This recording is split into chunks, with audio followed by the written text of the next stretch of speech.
अस्सलाम वालेकुम। 47 सेशन है और ये पेज नंबर 109 है। 47th session. तो हम बात कर रहे थे पिछली बारी हाउ टेंशन्स वर राइजिंग। तो उसमें हमने बात की आखिर में pressure began to mount on Hazrat Abu Talib to disown his nephew, that means to expel him from the clan। यहाँ पे हमने बात ख़त्म की थी। वैसा लेकिन क्यों होगा? Why would they even ask that? Because of the law of retribution। an eye for an eye, a tooth for a tooth, ये बड़ा मशहूर मैगज़िम था। और यहाँ पे भी ये this was the law that was followed। blood vengeance। ये जो मामला था ये बड़ा मशहूर है अरेबियन सोसाइटी के बारे में कि अरेबियन सोसाइटी में अगर एक कत्ल हो जाता किसी का, जनरेशन्स तक वो मामला चलता, बिकॉज उसका जो क्लान था दे वुड सीक रेट्रिब्यूशन, वेंजेंस। और इसकी वजह से फिर ये जो चीज़ थी ये काफ़ी जनरेशन्स तक आगे चलती and lot of blood would be spilled over. Lesley Hazleton कहती है कि इतना बारबेरिक था, इतना ये मामला बारबेरिक था कि 8वीं और 9वीं सदी के जो मुस्लिम हिस्टोरियंस लिख रहे हैं दमिश्क और बगदाद में, वो यही बारबेरिटी एक्सपेक्ट कर रहे थे जहालत वाले एरा से। जहालत वाला एरा मतलब हुजूर सल्लल्लाहु अलैहि वसल्लम से पहले वाला जो वक्त है, that is the era of जहालत। उस जहालत के एरा में यही एक्सपेक्ट किया जा सकता है, ये लोग ऐसे ही होंगे। कुरान ने इसको काफ़ी हद तक रिवोक या रिपील किया था या कैंसिल किया था। क्यों? क्योंकि कुरान ने स्पेसिफिकली कहा था कि हाँ, पास्ट में eye for an eye, tooth for a tooth था, लेकिन फॉरगिवनेस इज़ बेटर। अगर आप में से कोई फॉरगिव करे, it is like charity and it would अटोन for your own since. जब आप किसी को ऐसे माफ़ करते हैं तो आपके गुनाह भी माफ़ होते हैं। ये जो आई फॉर एन आई है, ये सबसे ज़्यादा मशहूर हिब्रू बाइबल ने किया है ये स्टेटमेंट। दैट मीन्स ज्यूज़ की बाइबल। क्रिश्चियंस भी इसको मानते हैं, लेकिन इस पर अमल करना वो ज़रूरी नहीं समझते। वो कहते हैं कि द ओल्ड टेस्टामेंट वाज, उसको मनसूख किया न्यू टेस्टामेंट ने, तो ओल्ड टेस्टामेंट की कमांडमेंट्स हमें अब फॉलो करने की ज़रूरत नहीं है। ऐसा क्रिश्चियंस का मानना है। हमारा ऐसा नहीं मानना। हमारा ऐसा मानना है कि हज़रत ईसा हिब्रू बाइबल को मानते थे और उसी के कानून को अप्लाई कर रहे थे। एंड एनीवेज वो हमारा अभी डिस्कशन नहीं है। तो उसकी जो किताबें हैं बाइबल की, तो पहले की कॉमन होगी क्रिश्चियंस और ज्यूज़ में। पहली बुक जेनेसिस है, तो ऐसी फिर एक्सोडस है। इसमें पहली बार आता है आई फॉर एन आई, और फिर ये लेविटिकस में बहुत बारी रिपीट हुआ है।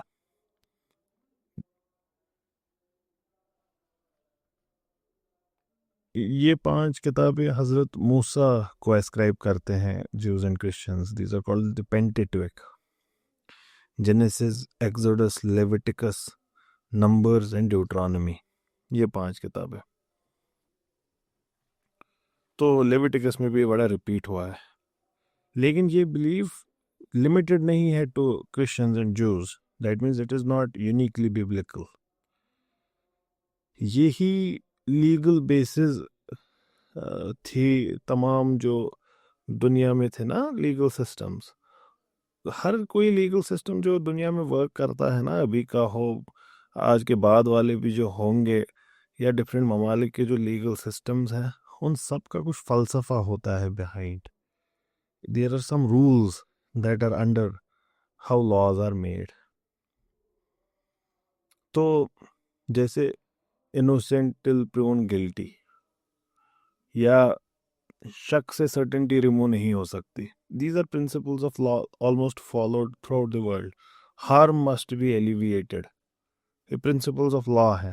फलसफा लॉ के बिहाइंड, लॉ कैसा बनना चाहिए। वैसे ही एक मशहूर एंशंट वर्ल्ड का ऐसा ही प्रिंसिपल है, लेक्स टैलियोनिस, ये लैटिन फ्रेज है which means law of retaliation, lex talionis. तो थ्रू आउट वर्ल्ड इसको फॉलो ऐसे ही किया गया, an eye for an eye, a tooth for a tooth. ये कहते हैं ये जो लेक्स टैलियोनिस है is associated in English, however incorrectly, with the sharp talon of a predatory bird, nature red in tooth and claw. That means कि ये जो ये lex talionis है, इंग्लिश लैंग्वेज में इसको एसोसिएट किया गया है टैलॉन के साथ।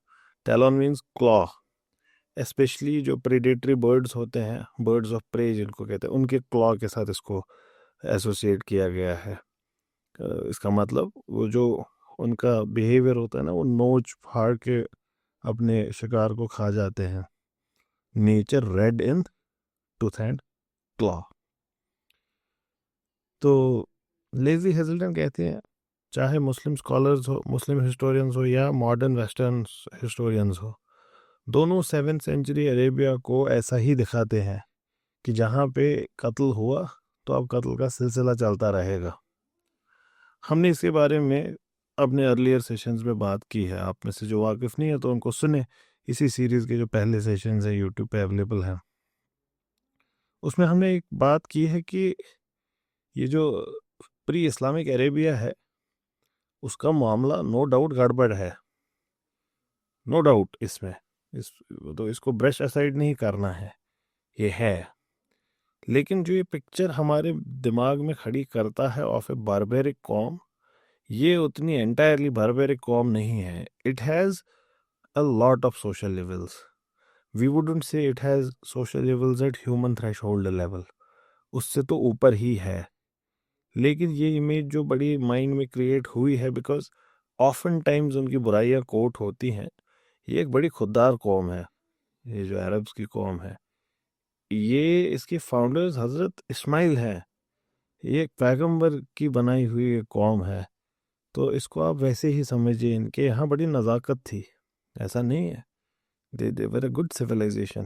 They knew matters. But like with every civilization, never mind how good or great it would be, जैसे हम हैं, हमारी भी तब रूट्स बड़ी ग्रेट सिविलाइजेशन है हम। लेकिन अभी का हाल देखो, कहते थे अलामा के थे तो वो एंसेस्टर्स तुम्हारे ही, मगर तुम क्या हो, हाथ पे हाथ धरे मुंतजर फरदा हो। तो इनका भी हाल ऐसा ही कुछ था, बड़ा बुरा हाल हो गया था इनका। लेकिन at the same time one has to understand कि हिस्ट्री कैसे की जाती है। तो इनका भी जो मुस्लिम हिस्टोरियंस हैं और वेस्टर्न हिस्टोरियंस हैं, ये सब यही कहते हैं, सीजलेस इंटर ट्राइबल वॉरफेयर, यही है ब्लड फ्यूड्स के एक कत्ल हो गया, रिटेलिएशन एक और कत्ल, रिटेलिएशन एक और कत्ल, there would be a bloody spiral of violence going on and this would go for centuries, they would say. Lesley Hazleton कहती है एक कॉमन सेंस सवाल है कि अगर मामला इतना गड़बड़ है, ये सोसाइटी सरवाइव कैसे की होगी। ये बड़ा अच्छा और सिंपल सवाल है। अगर if everyone is dead, how is this society existing. ये गांधी जी का बड़ा मशहूर स्टेटमेंट है, and what a beautiful thing to say. he says, and it's a very famous statement, and eye for an eye makes the whole world blind. या अगर हम सब लोग यही करने लगे, आंख के बदले आंख, तो वक्त दूर नहीं होगा कि पूरी दुनिया ही अंधी हो जाएगी। महात्मा गांधी एक बड़ी अजीम शख्सियत है, उनके बारे में पढ़ना आई वुड से कि ऑलमोस्ट फ़र्ज़ है, ज़रूरी है कि हम उनको जानें कि उनके क्या ख्यालात थे। ख्यालात जानने का मतलब ये नहीं है कि आप हर एक बात पे एग्री करेंगे। पहले तो हमारी औकात क्या कि वो 4 दिन अभी नहीं हुए किताब खोले हुए, वॉज अ वेरी, आप उनके जिस्म की बनावट देखकर ऐसे सोच रहे होंगे कि क्या दम होगा इस बंदे में। लेकिन बंदे में था दम, बड़े निडर थे वो। He would speak to power what we modern people would not even dare. कसम से उनकी बड़ी मशहूर स्पीच है सेडिशन पे, वो तो कम से कम एक बार पढ़नी चाहिए। इंशाल्लाह अगर कभी मौका मिला हम यहाँ पे उसको पढ़ लेते हैं, उस पर एक सीरीज करते हैं सेडिशन पे। तो अमेजिंग है। तो he said an eye for an eye, a tooth for a tooth makes the whole world blind। लिजली हेजल्टन भी ऐसा ही कह रही है कि आप कह रहे हैं हिस्टोरियन साहब कि यहाँ पे जनरेशन ऑल टुगेदर लड़ रही हैं, कत्ल गारत ही हो रहा है। अगर ऐसा ही सोसाइटी सर्वाइव कैसे करेगी? इससे हमको यही पता चलता है कि ये जो एग्जैजरेशन होती है ओरल लिटरेचर में कभी कभार हो जाता है ऐसा। In fact the root cause of intertribal conflict throughout history was something else. क्या था वो? कंपटीशन। कंपटीशन किस पे? Competition over resources.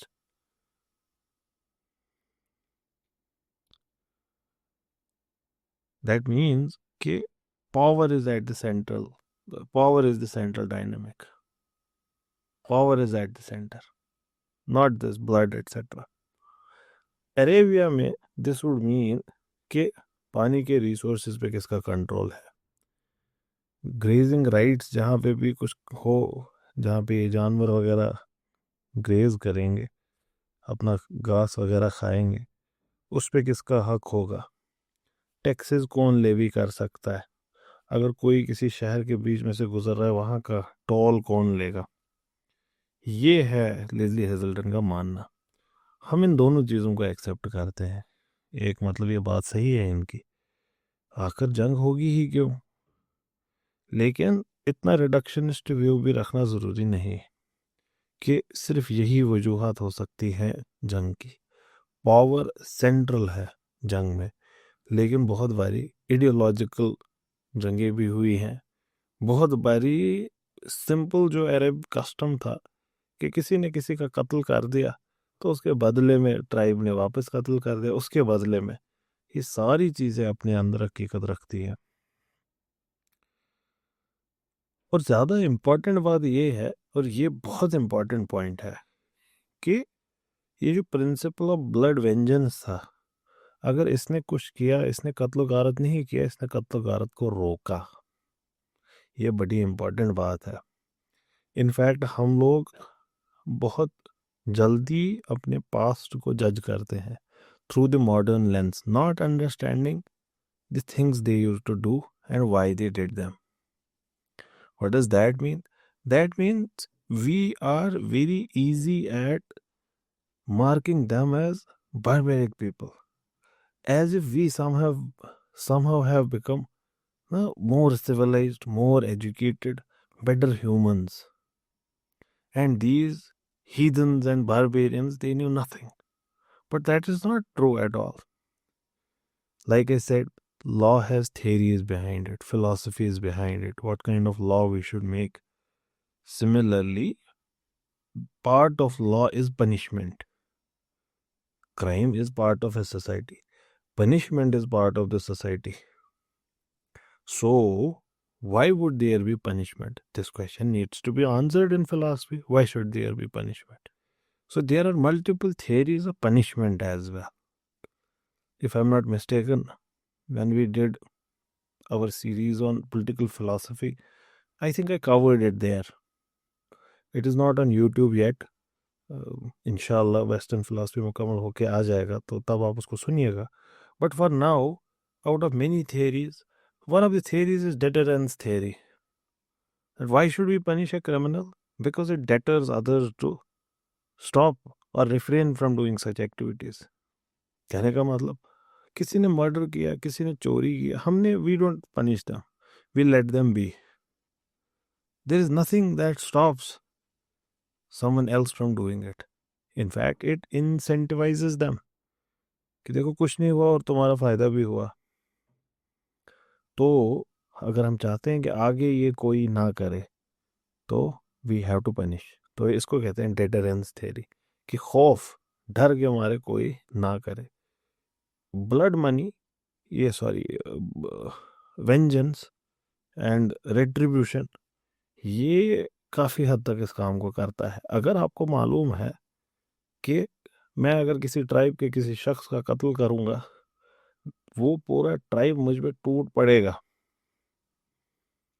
आप बड़ा रिफ्रेन करेंगे। लेज़ली हेजल्टन आगे कहती हैं एक जगह कि प्रोबेबली नेक्स्ट पैराग्राफ में ही, कि यहाँ तक कि ये डिटरेंस इसका इतना इफेक्टिव था कि जब ये एक दूसरे पे रेड्स करते थे लूटने के लिए भी, उसमें भी कत्ल नहीं करते। ये बड़ा इंटरेस्टिंग हो गया कि you loot them, you take their positions, but you still do not kill them. Why? Because killing would ये परपेचुएट करेगा कॉन्फ्लिक्ट को।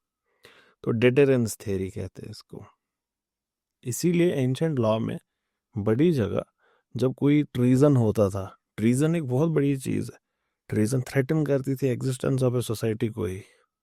सोसाइटी खत्म हो सकती है अगर किसी ने गद्दारी की, आप में से जंग के बीच में गद्दारी करी। तो इसी वजह से बड़े सारे एंशंट वर्ल्ड के लीगल सिस्टम्स में, इनफैक्ट मेरे सामने जितने हैं सब में प्रिंसिपल था कि गद्दारी की सज़ा मौत, अभी भी ट्रीजन की सज़ा मौत है। तो उस वक्त में भी all the man would be killed off that society जहाँ पे ऐसा होगा। Make sense also why man only, because fundamentally man were at the helm of affairs. History में जितने भी सोसाइटीज़ रही हैं लगभग लगभग पेट्रियार्कल ही रही हैं, तो make sense to punish them. And second, children mattered a lot. This we have discussed elsewhere. And women would be carriers of children. So why would you want to kill them? You would not want to kill them. So that would translate कि you would want to kill the man and keep the woman alive. And this was deterrence. कि कोई गद्दारी करेगा, दो tribes ने आपस में कोई सुलह किया, समझौता किया कि हम मिल के डिफेंड करेंगे, और किसी ने हमला किया और एक हिस्सा बगावत पे आया, तो इसने क्या किया, इसने पहले वाले हिस्से का जो दूसरा ट्राइब है उसके साथ धोखाधड़ी की ऐसे मौके पे कि there existence is threatened, existential threat है। अगर वो एग्जिस्टेंशियल थ्रेट टला तो पहले वाले को क्या सजा मिलेगी? Their man would be killed and their woman kept. यही फिरौन ने कहा था जब हजरत मूसा का ग्रुप बगावत पे उठा, तो क्या कहा उन्होंने, उनसे क्या कहा गया? तो फिरौन ने बोला कि we are going to kill your man and keep your woman.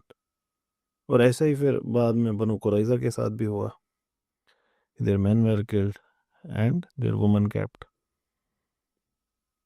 Deterrence theory कि आप कोई गलती ना करें।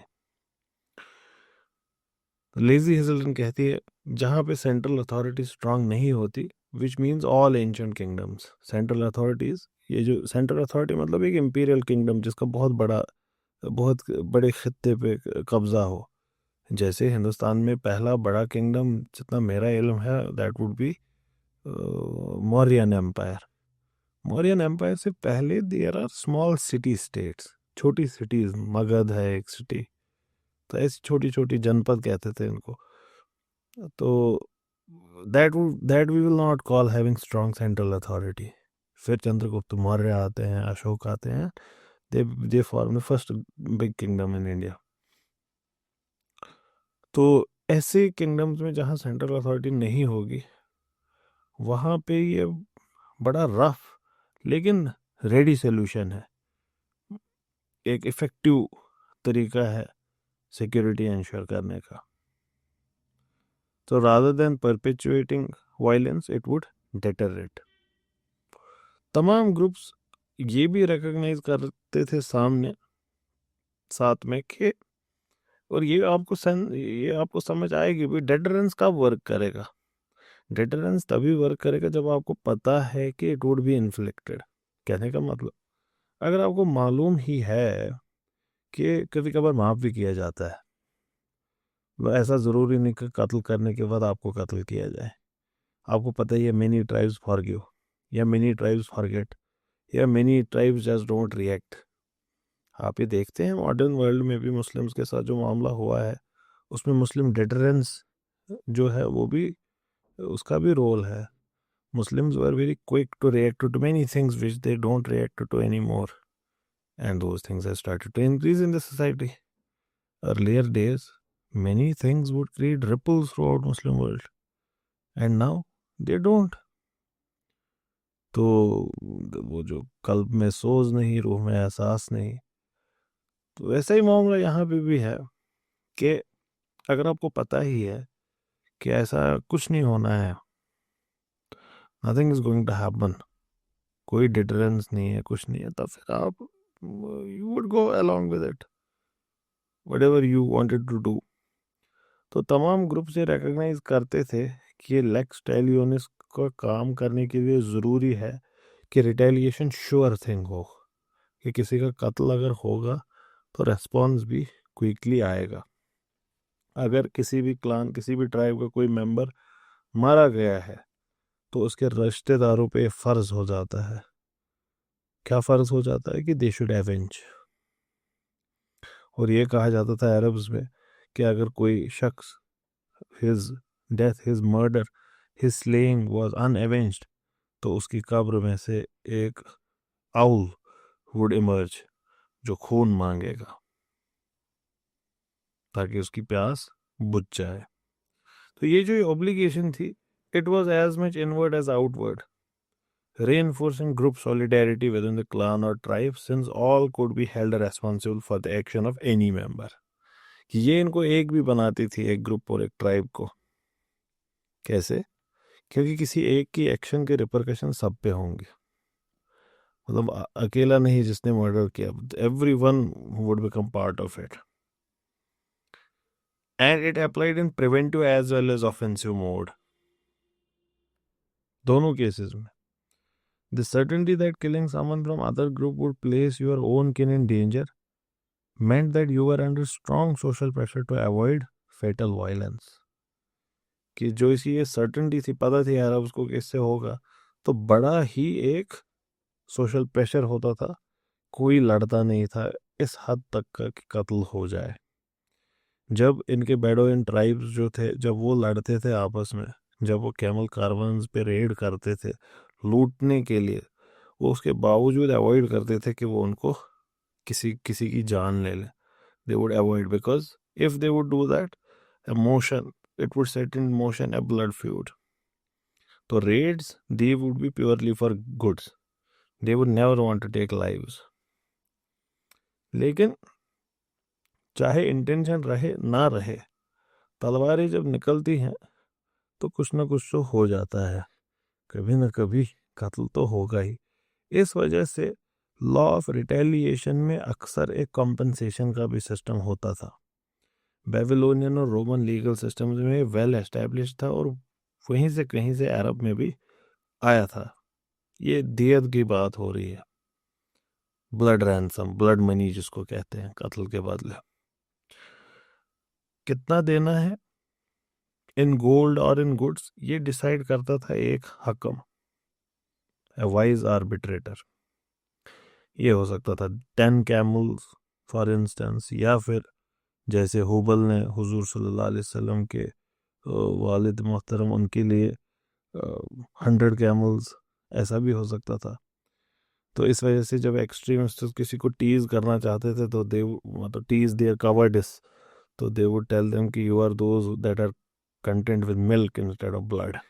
तो जो ये दियत वाला रास्ता अपनाते थे, लेकिन ज़्यादातर लोग, ओवरऑल हकीकत यही थी, they would prefer milk over death, because otherwise एक स्पाइरल होता और काफ़ी सारी माल और जायदाद का नुकसान होता। लेकिन इस पूरे रेट्रीब्यूशन के सिस्टम को वर्क करने के लिए फंडामेंटल क्या है? फंडामेंटल है कम्युनिटी एफिलिएशन। दैट मीन्स अगर आप अकेले हैं, आपका कत्ल करता है कोई, तो who would seek vengeance and retribution? No one। That means the fundamental principle upon which this work is communal solidarity, कि हम एक कम्युनिटी, हम एक ग्रुप हैं, हम एक क्लान है, हम एक ट्राइब है।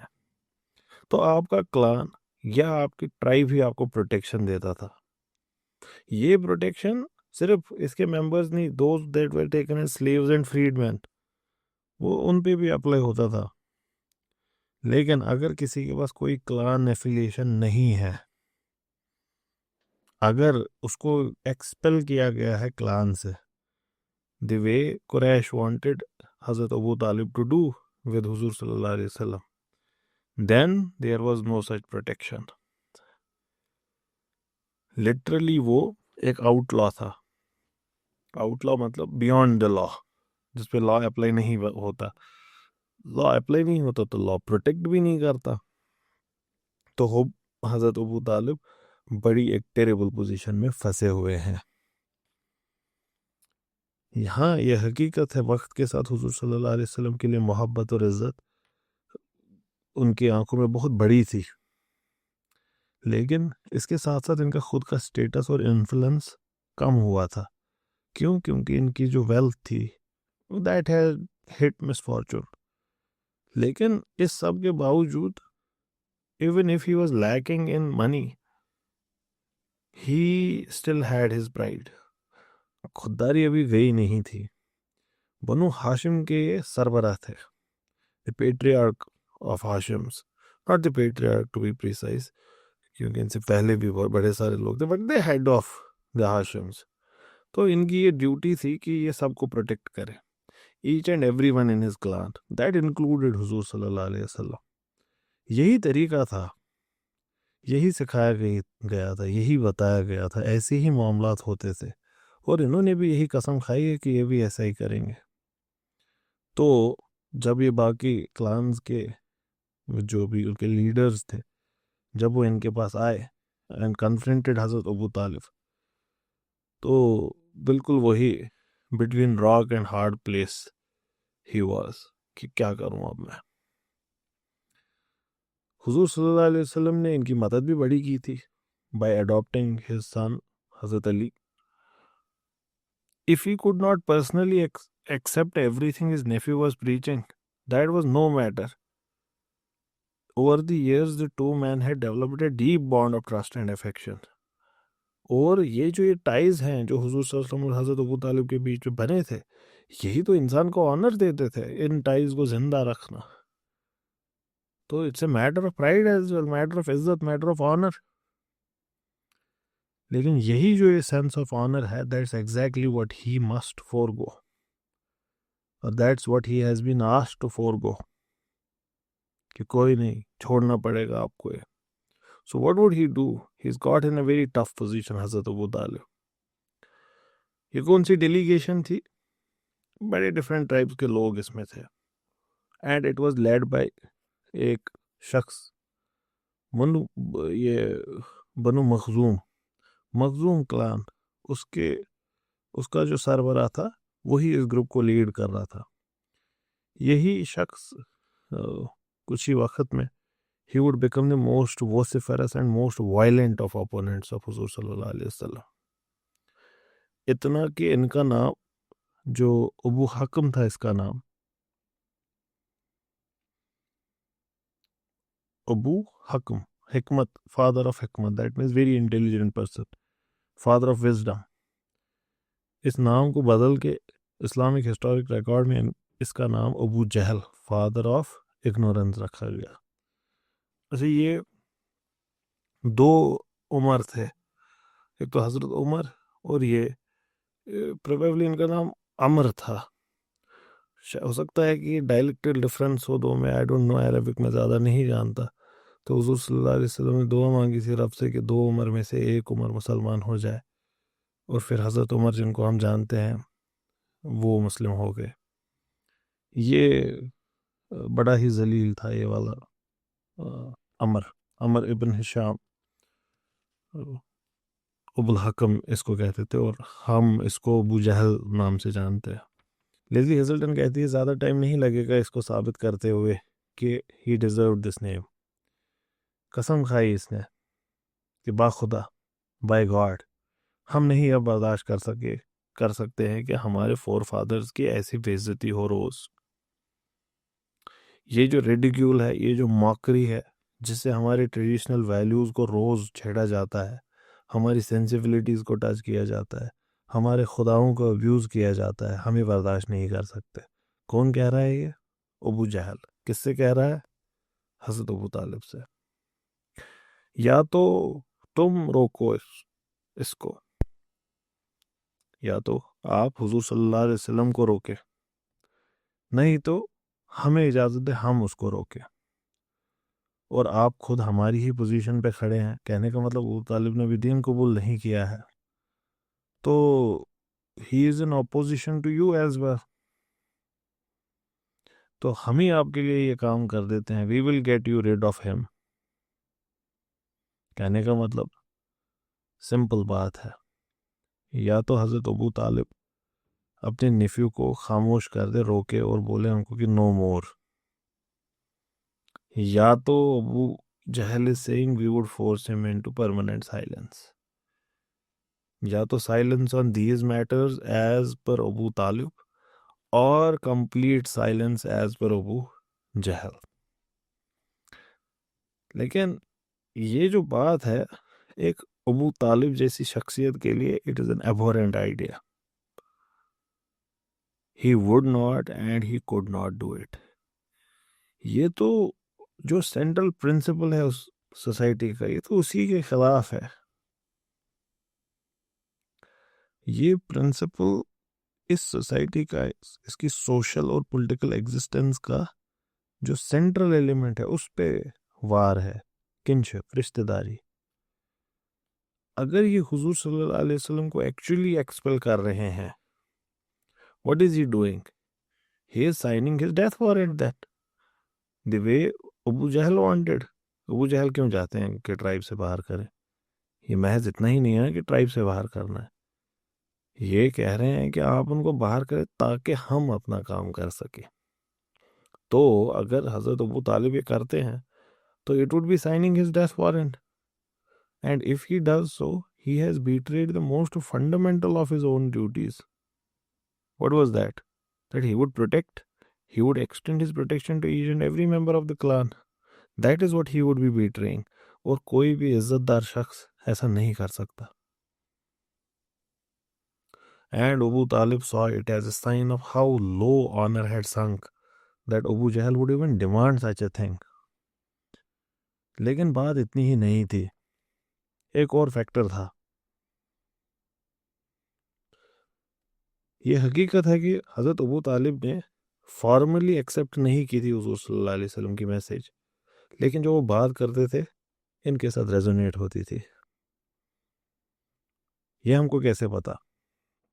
ये हमको ऐसे पता है क्योंकि बिल्कुल इनके विद इन द राइट्स था कि he could have declared that his nephew's preaching was against the tradition of clan itself. क्या आप हमारे खिलाफ ही बात कर रहे हैं? ऐसा इन्होंने कभी नहीं किया। ये विद इन हिज ट्राइब उनको कमांड कर सकते थे कि खामोश रहो, नहीं तो बाहर करेंगे हम आपको ट्राइब से, ऐसा भी नहीं किया। इसके बरक्स इन्होंने क्या किया, सिचुएशन को ऐसे तब्दील किया, वक्त डिफरेंट टाइम्स पे finesse the situation such that he would remain safe.